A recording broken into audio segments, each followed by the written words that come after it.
கிறிஸ்துவுக்குள் பிரியமானவர்களே, FIBA radio வழங்கும் ஆராதனை வேளை நிகழ்ச்சிக்கு உங்களை அன்புடன் வரவேற்கிறோம். ஆராதனை வேளை நிகழ்ச்சியை நீங்கள் வாரந்தோறும் கேட்டு ஆசிர்வதிக்கப்பட்டு வருகிறீர்கள். இவ்வாரமும் இந்நிகழ்ச்சியை கேட்டு ஆசிர்வதிக்கப்படுங்கள். தேவன் ஆவியாய் இருக்கிறார். அவரை தொழுது கொள்ளுகிறவர்கள் ஆவியோடும் உண்மையோடும் அவரை தொழுது கொள்ள வேண்டும் என்றார். யோவான் 4:24. இந்நிகழ்ச்சி பற்றிய மேலான கருத்துக்களை கமெண்ட் செக்ஷனில் பதிவிடுங்கள். உங்கள் நண்பர்களுக்கும் இந்நிகழ்ச்சியை அறிமுகம் செய்யுங்கள்.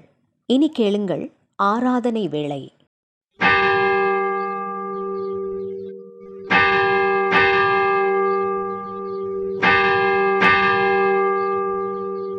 ஆராதனை வேளை. நம்முடைய ஆரம்பம் பிதா குமாரின் பரிசுத்த ஆவியின் திருப்பேரிலே. ஆமென். எனக்கு அருமையான தேவனுடைய சினமை ஃபீபா ரேடியோ தயாரித்து ஒளிபரப்பும் ஆராதனை வேளை நிகழ்வுக்கு நேர்களாகி உங்களை அன்போடு கூட வாழ்த்தி நாங்கள் வரவேற்கின்றோம். கர்த்ததாமே நம்மையும் இந்த ஆராதனை வேளை நிகழ்வையும் அளவில்லாமல் ஆசீர்வதிப்பாராக. நாம் ஒன்றுபட்டு ஆண்டவரை நோக்கி விண்ணப்பம் செய்வோம். நேற்றும் இன்றும் என்றும் மாறாத எங்கள் அன்பின் ஆண்டவரே, தர்மியான காலை வேளைக்காக நாங்கள் உமக்கு நன்றிகளை சொல்லுகின்றோம். 8ஆம் மாதத்தினுடைய கடைசி ஓய்வு நாளை நாங்கள் காணும்படியாகும். இந்த மாதம் முழுவதுமாக எங்களை கண்ணின் மணியைப் போல பாதுகாத்த கிருபைக்காக நன்றிகளை சொல்லி கர்த்தாவே உம்முடைய நாமத்தை நாங்கள் போற்றுகின்றோம். இந்த ஆராதனை வேளை நிகழ்விலே நாங்கள் பங்கு கொள்ளும்படியாகவும், உம்மை துதித்து பாடும்படியாகவும், உம்முடைய வசனத்தை நாங்கள் தியானிக்கும்படியாகவும், உம்முடைய சத்தியத்தை நாங்கள் பெற்றுக்கொள்ளும்படியாகவும், எங்களுடைய விண்ணப்பத்தை உம்முடைய சமூகத்திலே தெரிவிக்கும்படியாக அருள் பாராட்டினதற்காக நன்றிகளை சொல்லுகின்றோம். இந்த ஆராதனை வேளை நிகழ்விலே பங்கு கொண்டிருக்கின்ற மது பிள்ளைகள் அனைவரையும் நீர் கண்ணோக்கி பாரும். அவருடைய தேவைகள் அனைத்தையும் நீர் சந்திக்க வேண்டும் என்று சொல்லி மன்றாடுகின்றோம். நிகழ்ச்சியின் முடிவிலே அவர்களுக்குள்ளாக ஒரு பெரிய மாற்றத்தையும் அமைதியும் சந்தோஷத்தையும் பெற்றுக்கொள்ள அருள் செய்ய வேண்டும் என்று மீட்பர் இயேசு என்ற திருநாமத்திலே வேண்டி நிற்கின்றோம் பிதாவே. ஆமேன். தேவனுடைய நாமத்தை புகழ்ந்து பாடுமனமாக கிறிஸ்து சபை பாமாலைகளிலே மெய் தேவனை துதி பேர் நன்மை செய்தார் என்ற பாடலை நாம் இணைந்து பாடுவோம்.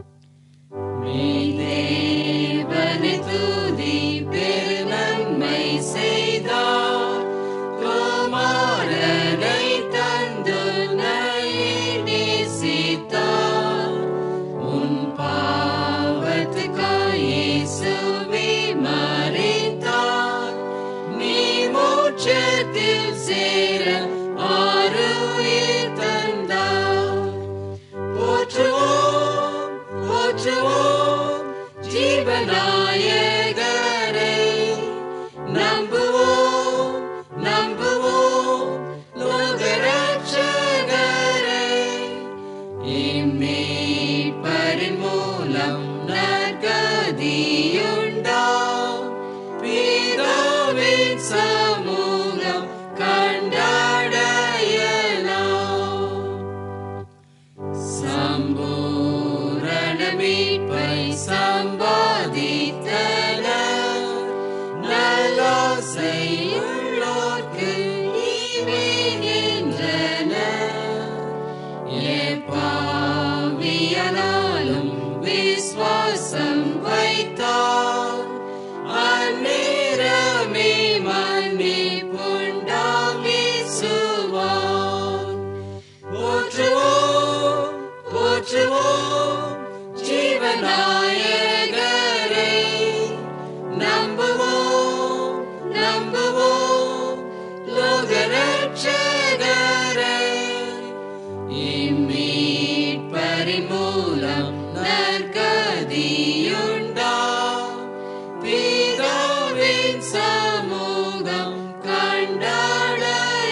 தேவன் ஒளியாக இருக்கிறார், அவர்கள் எவ்வளவேனும் இருளில்லை. இது நாங்கள் அவரிடத்தில் கேட்டு உங்களுக்கு அறிவிக்கிற விசேஷமாயிருக்கிறது. அவர் ஒளியாயிருக்கிறது போல நாமும் ஒளியிலே நடந்தால் ஒருவரோடு ஒருவர் ஐக்கியப்பட்டிருப்போம். அவருடைய குமாரனாகிய இயேசு கிறிஸ்துவின் இரத்தம் சகல பாவங்களையும் நீக்கி நம்மை சுத்திகரிக்கும். இது கர்த்தர் உண்டு பண்ணின நாள், இதிலே களி கூர்ந்து மகிழ கடுவோம். அமைதியோடு நம்மை நாமே ஆராய்ந்து பார்த்து நாம் செய்த பாவங்கள், குற்றங்களை, தப்பிதங்களை தேவனுடைய சமூகத்திலே நாம் அறிக்கை செய்வோம். நமக்கு பாவம் இல்லை என்போமானால் நம்மை நாமே வஞ்சிக்கிறளாவோம். சத்தியம் நமக்குள் இராது. நம்முடைய பாவங்களை நாம் அறிக்கையிட்டால் பாவங்களை நமக்கு மன்னித்து எல்லா அநியாயத்தையும் நீக்கி நம்மை சுத்திகரிப்பதற்கு அவர் உண்மையும் நீதியும் உள்ளவராயிருக்கிறார். நம்முடைய பலவீனங்களுக்காக பரிதவிக்க முடியாத பிரதான ஆசாரியர் நமக்கு இல்லாமல், எல்லா விதத்திலும் நம்மை போல் சோதிக்கப்பட்டும் பாவம் இல்லாமல் இருக்கின்ற பிரதான ஆசாரியரே நமக்கு இருக்கின்றார். மனம் திரும்புவோம், பரலோக ராஜ்யம் சமீபமாக இருக்கின்றது. பாவத்தை உண்மையாய் அறிக்கை செய்த நாம் அனைவரும் பாவ மன்னிப்பின் நிச்சயத்தையும் விசுவாசத்தோடு இப்பொழுது நாம் பெற்றுக்கொள்வோம். சர்வ வல்லமையும் மிகுந்த இரக்கமுள்ள ஆண்டவர் மன்னிப்பையும் பாவ நிவர்த்தியும் நமக்கு கட்டளையிட்டருளி வாழ்க்கை சீர்படுத்துவதற்கான காலத்தையும் தமது பரிசுத்தாவின் கிருபையும் தேற்றதலையும் தந்தருள்வாராக. ஆமேன். ஆண்டவரை துதியுங்கள், ஆண்டவர் நாமம் துதிக்கப்படுவதாக. இந்த நாளுக்குரிய வேத பகுதியை வாசிக்க நாம் கவனமாக கேட்போம். இன்றைய நாளுக்கென்று வாசிக்கும்படியாக தெரிந்து கொள்ளப்பட்ட வேத பாடம் சங்கீதங்களின் புஸ்தகம் 132 அதிகாரம் வசனங்கள் 13 முதல் 18 வரை. சங்கீதம் 132 13 முதல் 18 வரை. கர்த்தர் சியோனை தெரிந்து கொண்டு அது தமக்கு வாசஸ்தலமாகும்படி விரும்பினார். இது என்றென்றைக்கும் நான் தங்கும் இடம். இதை நான் விரும்பினபடியால் இங்கே வாசம் பண்ணுவேன். அதன் ஆகாரத்தை நான் ஆசீர்வதித்து வருவேன். அதன் ஏழைகளை நான் அப்பத்தினால் திருப்தியாக்குவேன். அதன் ஆசாரியர்களுக்கு இரட்சிப்பை உடுத்துவேன். அதில் உள்ள பரிசுத்தவான்கள் மிகவும் கம்பீரிப்பார்கள். அங்கே தாவீதுக்காக ஒரு கொம்பை முளைக்க பண்ணுவேன். நான் அபிஷேகம் பண்ணுவித்தவனுக்காக ஒரு விளக்கை ஆயத்தம் பண்ணினேன். அவன் சத்துருக்களுக்கு வெட்கத்தை உடுத்துவேன். அவன் மீதிலோ அவன் கிரீடம் பூக்கும் என்றார் என்பது வாசிக்கும்படியாக தெரிந்து கொள்ளப்பட்ட வேத பாடம் வாசித்து முடிந்தாயிற்று. ஆண்டவருடைய நாமத்தை போற்றும் வண்ணமாக நாம் அனைவருமாக இணைந்து பொதுவான பாடல்களில் துதி கீதமே பாடிய வாழ்த்தி வணங்கிடுவோம் என்ற பாடலை கரங்களை தட்டி உற்சாகமாய் பாடுவோம்.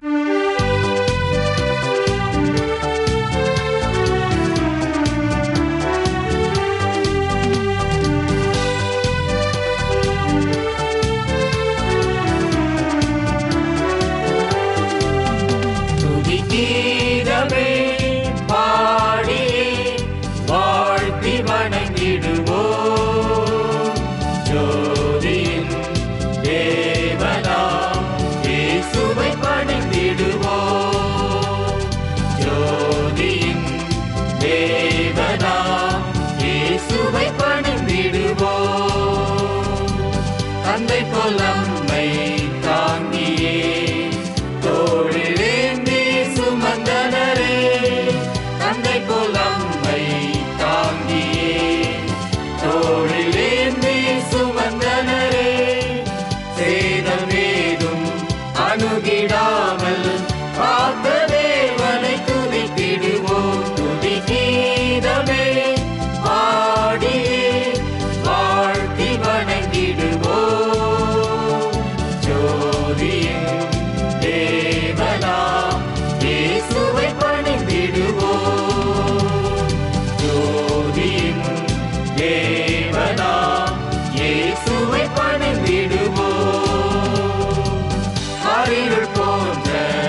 அருட்டுமே. கண்ணி கவலை அகற்றினாரே, கட்டுகள் யாவும் அருட்டுமே. கண்ணி கவலை அகற்றினாரே, துதியினாலே அருளி செய்த தேவதேவனை துதித்திடுவோம். துதி கீதமே பாடியே வாழ்த்தி வணங்கிடுவோம். ஜோதியின் தேவனா இயேசுவை பணிந்திடுவோம். ஜோதியின் தேவனா இயேசுவை பணிந்திடுவோம். எனக்கு அருமையான தேவனுடைய ஜனமே, இந்த நாளிலுமாக ஆண்டவருடைய வார்த்தையை நம்மோடு கூட பகிர்ந்து கொள்ளும்படியாக வந்திருப்பவர் கோயம்புத்தூர் பேராயத்தை சார்ந்து பெங்களூர் ஐக்கிய இறையியல் கல்லூரியிலே உயர்கல்வியை பயின்று வருகின்ற அருட்திரு ஜெயமணி ஐயா அவர்கள்.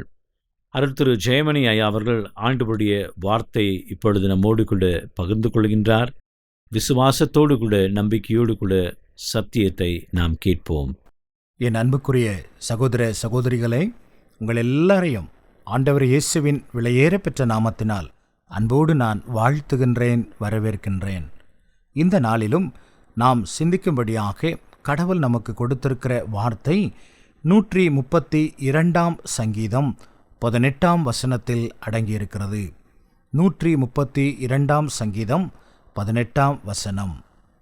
அவன் சத்துருக்களுக்கு வெட்கத்தை உடுத்துவேன், அவன் மீதிலோ அவன் கிரீடம் பூக்கும் என்றார். அவன் சத்துருக்களுக்கு, அவன் எதிராளிகளுக்கு வெட்கத்தை ஆடையாக உடுத்துவேன். அவனுடைய எதிராளிகள் வெட்கப்பட்டு போவார்கள். ஆனால் அவன் மீதோ அவனுக்கென்று வைத்திருக்கிற கிரீடம், அவனுக்கென்று வைத்திருக்கிற நம்பிக்கை, அவர்களுக்கு என்று வைத்திருக்கின்ற ஒரு மிகப்பெரிய ஆசீர்வாதம் அவர்கள் தலையின் மேல் தங்கும் என்பதே.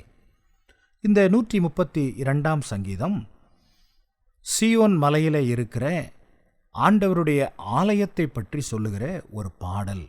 தாவீது அந்த ஆலயத்தை பற்றி இந்த பாடலை எழுதி வைத்திருக்கின்றார். இந்த பாடலின் பின்புலம் என்ன என்று பார்த்தால், இந்த ஆலயத்தினுடைய சிறப்பை பற்றி சொல்லுகின்றார். இந்த ஆலயம் உருவாக்கப்பட்ட நாளை பற்றியா? இல்லை. இந்த ஆலயம் அடிக்கல் நாட்டப்பட்ட அதை பற்றியா? இல்லை. இந்த ஆலயம் பிரதிஷ்டை பண்ணப்பட்டு எல்லாராலும் வந்து வழிபடுகிற இடமாக மாறினதே, அதை பற்றியா? இல்லை. என்னவென்றால், இந்த ஆலயத்தில் ஒரு வெறுமையாயிருந்ததை அவர்கள் பார்த்தார்கள். ஆலயத்திலே இருந்த உடன்படிக்கை பெட்டி இப்போது இல்லை. ஆகவே அந்த உடன்படிக்கை பெட்டியை மீண்டுமாக ஆலயத்திற்கு கொண்டு வந்து வைக்கிற போது மகிழ்ச்சி நிறைந்த பாடலோடு, மகிழ்ச்சி நிறைந்த ஆரவாரங்களோடு ஆண்டவருடைய ஆலயத்திற்குள் வருகிறார்கள். அப்படி வருகிற போது அநேக வாக்குறுதிகள் வருகிறது.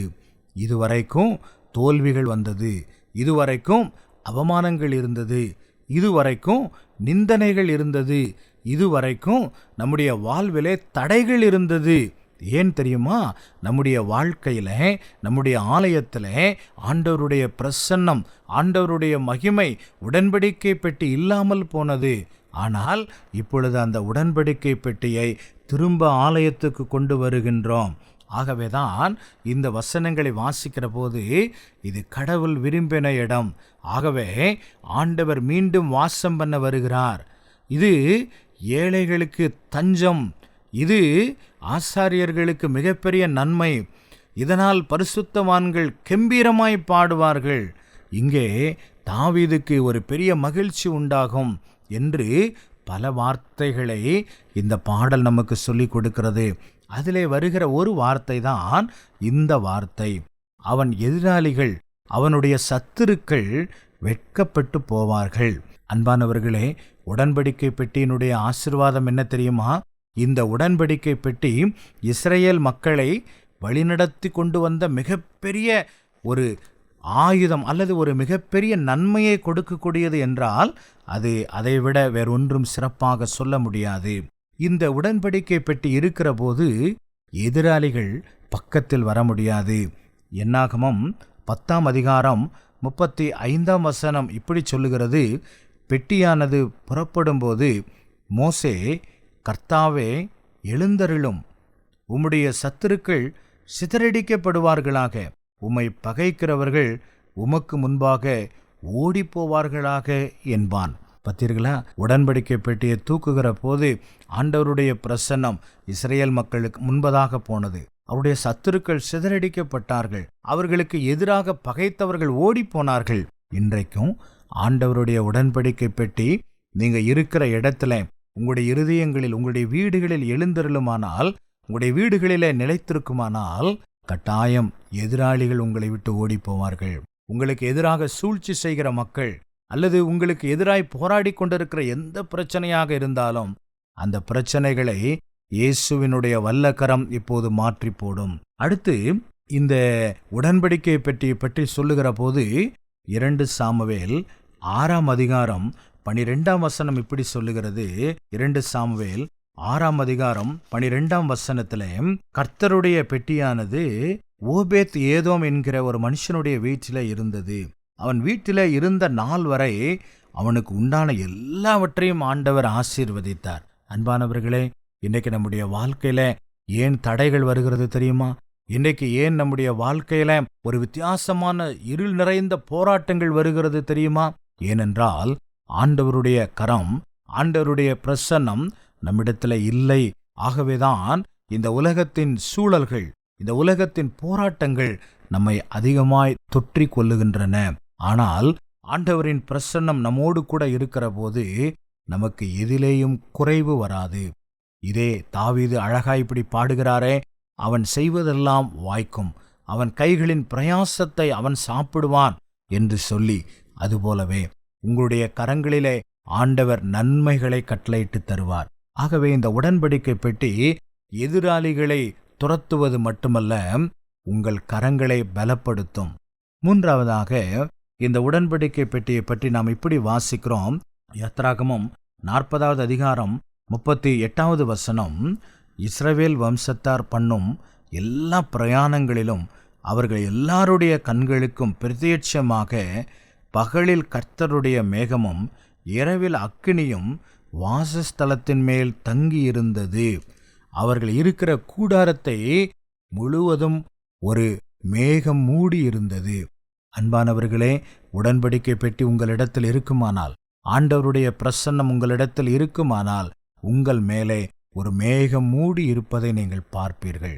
உங்கள் மேலே ஒரு மகிமையின் மேகம் உங்களை காவல் காத்து கொண்டிருப்பதை உங்களுடைய கண்கள் மாத்திரமல்ல, உலகத்தில் இருக்கிற கண்களும் அதை பார்க்கும். அன்பானவர்களே, இன்றைக்கு நீங்கள் எந்த நிலைமையில் இருந்தாலும் சரி, ஆண்டவரின் கரம் உங்களை தேடி வர விரும்புகிறது. ஒருவேளை உடன்படிக்கை பெட்டி ஆலயத்துக்குள்ள இல்லை என்பதனால எத்தனையோ போராட்டங்களை அவர்கள் சந்தித்தார்கள். இன்றைக்கும் ஆண்டவர் உங்கள் பக்கத்தில் இல்லாமல் இருந்ததினால நீங்கள் எத்தனையோ போராட்டங்களை சந்தித்திருக்கலாம், எத்தனையோ அவமானங்களை சந்தித்திருக்கலாம். ஆனால் இன்றைக்கு ஆண்டவரின் வார்த்தை உங்களுடைய வீடுகளுக்குள்ளாய் வருகிறது. ஆண்டவருடைய பிரசன்னம் நீங்கள் இருக்கிற இடத்திற்கு நேராய் வருகிறது. ஆண்டவருடைய கரம் நீங்கள் எப்படிப்பட்ட போராட்டமான சூழ்நிலையில் இருந்தாலும் இப்பொழுது உங்களை தேடி வருகிறது. இந்த கரம் உங்களை வெறுமையாய் விடாது. இந்த கரம் உங்களுடைய வாழ்க்கையில் குறைவுகளை நிறைவாக்கும். இந்த கரம் உங்களுடைய எதிராளிகளை எல்லாம் உங்களை விட்டு துரத்தும். இந்த கரம் உங்கள் மேலே பாதுகாப்பின் வலயமாயிருக்கும். ஆண்டவரே, அந்த கரத்தின் நிழலினால் என்னை மூடுவீராக. ஆண்டவரே, அந்த உடன்படிக்கை பெட்டியை சுமக்கிற பாத்திரமாய் நான் மாறட்டும். ஆண்டவரே, அந்த உடன்படிக்கை பெட்டியை நான் என்னுடைய உள்ளத்திலே சுமந்து உமக்கு சாட்சியாய் வாழ நீர் எனக்கு உதவி செய்யும் என்று கேட்பீர்களானால் கட்டாயம் ஆண்டவர் உதவி செய்வார். அப்படிப்பட்ட ஆண்டவர் உங்களுக்கு மகிழ்ச்சியையும் சமாதானத்தையும் நிறைவான வாழ்க்கையையும் தந்து உங்களை ஆசீர்வதிப்பாராக. இஸ்ரேல் மக்களுடைய வாழ்க்கையில் நாம் கண்டுகொள்ளுகிற இந்த வரலாற்று நிகழ்வை நம்முடைய வாழ்க்கையில் பொருத்தி பார்ப்போம். ஒருவேளை அவர்கள் வனாந்தரங்களில் இருந்தார்கள், தனிமையாய் இருந்தார்கள், கைவிடப்பட்ட சூழ்நிலையில் இருந்தார்கள், உதவியில்லாமல் தவித்தார்கள். ஆனால் ஆண்டவரின் பிரசன்னம் அவர்களை தனியாயிருக்க விடவில்லை. தாகத்தோடு தண்ணீர் இல்லாமல் தவித்தார்கள், உணவு இல்லாமல் தவித்தார்கள். ஆனால் ஒரு நாளும் ஆண்டவர் அவர்களை தாகத்தோடு இருக்க விரும்பவே இல்லை, விடவே இல்லை. அவர்கள் பசியோடு இருந்தார்கள். ஆனால் ஒரு நாளும் அவர்கள் பசிக்காக ஏங்கினதில்லை. அவர்கள் எதை விரும்பினார்களோ அதை ஆண்டவர் அவர்களுக்கு கொடுத்தார். இந்த நாளிலும் எப்படிப்பட்ட விருப்பத்தோடு நீங்கள் இருக்கிறீர்களோ ஆண்டவர் அறிவார். ஆண்டவருடைய பிரசன்னம், ஆண்டவருடைய உடன்படிக்கை பெட்டி உங்களிடத்தில் இருக்குமானால் உங்கள் எதிராளிகள் வெட்கப்பட்டு போவார்கள். ஆகவேதான் தாவீது மிக அழகாக சொல்லுகிறார், அவன் சத்துருக்களுக்கு வெட்கத்தை உடுத்துவேன், அவர்கள் வெட்கப்பட்டு போவார்கள். உங்கள் தலையில் மிகப்பெரிய கிரீடத்தை ஆண்டவர் வைக்கப் போகிறார். உங்களுடைய தலையில மிகப்பெரிய நம்பிக்கையை ஆண்டவர் வைக்கப் போகிறார். உங்களுடைய வாழ்க்கையில் எதிலேயும் குறைவு வராதபடி நிறைவானதை ஆண்டவர் தர விரும்புகிறார். ஆண்டவரின் கரம் உங்களை பாதுகாக்க, ஆண்டவரின் கரம் உங்களுடைய குடும்பத்தின் மேலே மேகம் அமைத்து, ஆண்டவரின் கரம் உங்களை சுற்றிலும் வேலி அமைத்து உங்களை பாதுகாக்க விரும்புகின்றார். ஆண்டவருடைய கரம் உங்களை ஒரு நாளும் தனிமையாய் விடாது. ஆண்டவருடைய கரம் ஒரு நாளும் உங்களை ஏமாற்றாது. ஆண்டவருடைய கரம் ஒரு நாளும் உங்களை வெட்கப்படுத்த விடாது. மாறாக ஆண்டவருடைய கரம் உங்களோடு கூட இருந்து உங்களை உயர்த்தும். அப்படிப்பட்ட உயர்ந்த அனுபவத்தை, அப்படிப்பட்ட உயர்ந்த ஆசீர்வாதத்தை நீங்கள் பெற்று வாழுங்கள். கர்த்தருடைய கரம் உங்களோடு கூட இருக்கட்டும். உங்கள் சத்துருக்கள் வெட்கத்தை ஆடையாக உடுத்துவார்கள். உங்கள் தலையிலே உங்களுடைய கிரீடம் பூக்கும். கர்த்தர் தாமே இந்த வசனங்களை, இந்த வார்த்தைகளை நமக்கு ஆசீர்வாதமாக்கி தருவாராக. ஆமேன், ஆமேன். பிரியமானவர்களே, இன்ற நாளிலுமாக ஆண்டவருடைய வார்த்தையை நம்மோடு கூட பகிர்ந்து கொண்ட அருள் திரு ஜெயமணி ஐயா அவர்களுக்கு ஃபீபா ஊழியங்களின் சார்பிலும் ஆராதனை வேளை நேயர்களாகிய உங்கள் அனைவரின் சார்பிலும் வாழ்த்துக்களையும் நன்றிகளையும் தெரிவித்துக் கொள்கின்றோம். கர்த்ததாமே அவரையும் அவருடைய கல்வி பயிற்சியும் அவருடைய குடும்பத்தையும் அளவில்லாமல் ஆசீர்வதிப்பாராக. நாம் யாவருமாக இணைந்து நம்முடைய விசுவாசத்தை அப்போஸ்தலர் விசுவாச பிரமாணத்தின் வாயிலாக அறிக்கை செய்து அதை நாம் உறுதி செய்வோமாக. வானத்தையும் பூமியையும் படைத்த சர்வ வல்லமையுள்ள பிதாவாகிய தேவனை விசுவாசிக்கிறேன். அவருடைய ஒரே குமாரனாகிய நம்முடைய நாதர் இயேசு கிறிஸ்துவையும் விசுவாசிக்கிறேன். அவர் பரிசுத்த ஆவியினாலே கன்னி மரியாளிடத்தில் உற்பவித்து பிறந்தார். பொந்தியு பிலாத்துவின் காலத்தில் பாடுபட்டு சிலுவையில் அறையுண்டு மரித்து அடக்கம் பண்ணப்பட்டு பாதாளத்தில் இறங்கினார். மூன்றாம் நாள் மரித்தோரிடத்திலிருந்து எழுந்தருளினார். பரமண்டலத்துக்கு ஏறி சர்வ வல்லமையுள்ள பிதாவாகிய தேவனுடைய வலது பாசத்திலே வீற்றிருக்கிறார். அவரிடத்திலிருந்து உயிருள்ளோரையும் மரித்தோரையும் நியாயம் தீர்க்க வருவார். பரிசுத்த ஆவியையும் விசுவாசிக்கிறேன். பொதுவாயிருக்கிற பரிசுத்த சபையும் பரிசுத்தவான்களுடைய ஐக்கியமும் பாவ மன்னிப்பும் சரீர உயிர்த்தெழுதலும் நித்திய ஜீவனும் உண்டென்று விசுவாசிக்கிறேன். ஆமென். மீண்டும் ஒரு விசையாக ஆண்டவரின் நாமத்தை புகழ்ந்து பாடுமனுமாக கிறிஸ்து சபை பாமாலைகளிலே நீரோடையை மான் வாஞ்சித்து கதரும் வண்ணமாக என்ற பாடலை நாம் இணைந்து பாடுவோம்.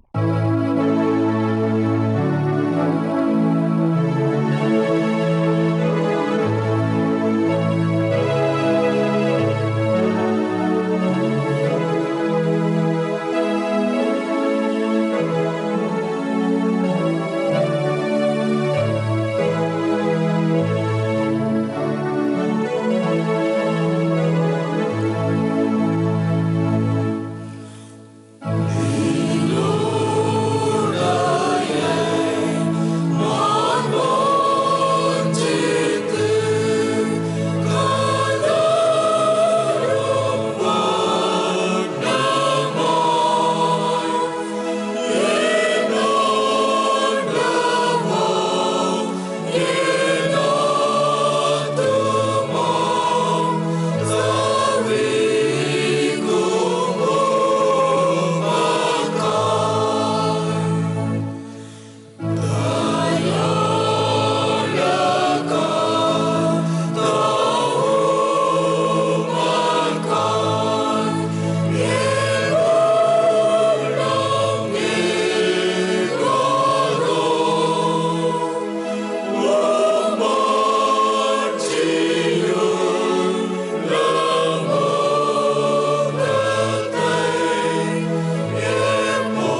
ஆண்டவருடைய சமூகத்திலே நம்மை தாழ்த்தி ஒப்பு கொடுத்து ஆண்டவரை நோக்கி நாம் செபிப்போம். உன்னதங்களிலே வாசம் செய்கின்ற எங்கள் அன்பின் பரலோக தேவனே, தர்மையான காலை வேளைக்காக நன்றி செலுத்துகின்றோம். 8ஆம் மாதம் முழுவதுமாக எங்களை நீர் கேட்டருளி எங்களுக்கு தந்த ஆசீர்வாதங்களுக்காக நன்றிகளை சொல்கின்றோம். இப்பொழுதுமாக உம்முடைய சமூகத்திலே காத்திருந்து தங்கள் கோரிக்கைகளை, தங்கள் தேவைகளை, தங்கள் எதிர்பார்ப்புகளை சொல்லிக் கொண்டிருக்கின்ற உமது பிள்ளைகளை கண்ணோக்கி பாரும்.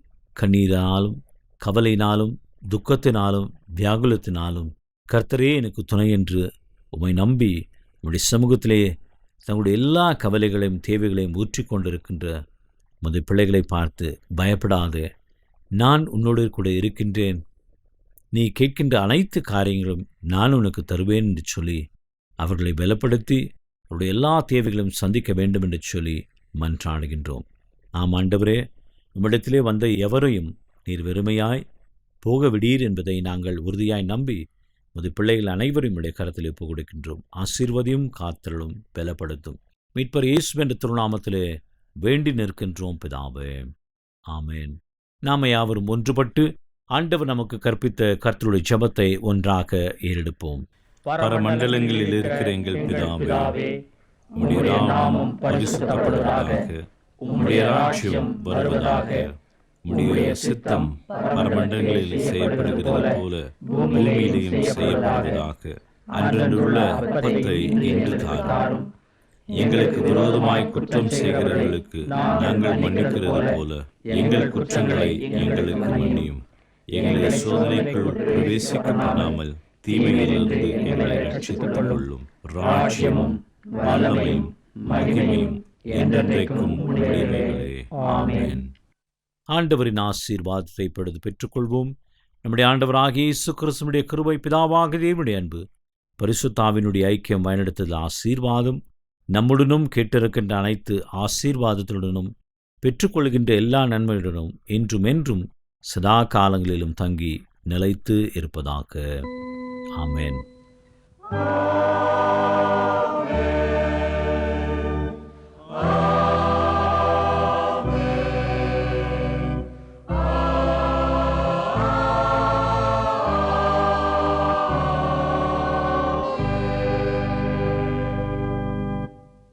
ஆண்டவரின் வாக்குத்தத்த வசனம் மத்தேயு எழுதின சுவிசேஷம் 6ஆம் அதிகாரம் 9ஆம் வசனம்.